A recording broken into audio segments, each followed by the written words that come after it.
ഓം ശ്രീ ഗുരുഭ്യോ നമ. അമ്മ ആദ്യം അമേരിക്കയിലെത്തിയ സമയം അന്ന് കുറച്ചാളുകളെ ദർശനത്തിനുള്ളൂ. ചോദ്യങ്ങൾ ചോദിക്കാനും അന്ന് അവസരമുണ്ടായിരുന്നു. ഒരു അമേരിക്കക്കാരൻ ചോദിച്ചു, അമ്മയ്ക്ക് ഈ നാട്ടിൽ വന്നിട്ട് എന്തു തോന്നുന്നു? ഭാരതവുമായി താരതമ്യപ്പെടുത്തുമ്പോൾ വലിയ വ്യത്യാസമുണ്ടല്ലോ അല്ലേ? പുഞ്ചിരിയോടെ വിശ്വാത്മികയായ അമ്മ അരുളി, മക്കളെ, മനസ്സും ശരീരവുമാണ് വിഭിന്നതകൾ ഉണ്ടാക്കുന്നത്. തടസ്സങ്ങളും അവ തന്നെ. മനോശരീര തലത്തിനെ മറികടക്കുന്നവന് ഒരു വ്യത്യാസവുമില്ല. അമ്മയ്ക്ക് അവിടെയും ഇവിടെയും ഒരു വ്യത്യാസവും തോന്നുന്നില്ല.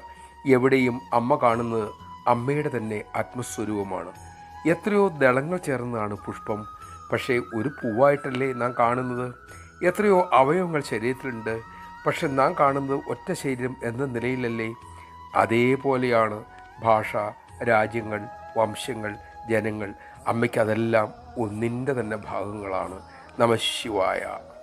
ഉദാരചരിതാനന്തു വസുദൈവ കുടുംബകം എന്ന് വസിഷ്ഠവചനം ഓർമ്മിക്കുക. ലോകത്തിന് ആ മഹത്തായ അറിവ് പ്രായോഗികമായി കാണിച്ചു കൊടുക്കാൻ അവതരിച്ച പരമ്പൊരുളല്ലേ അമ്മ.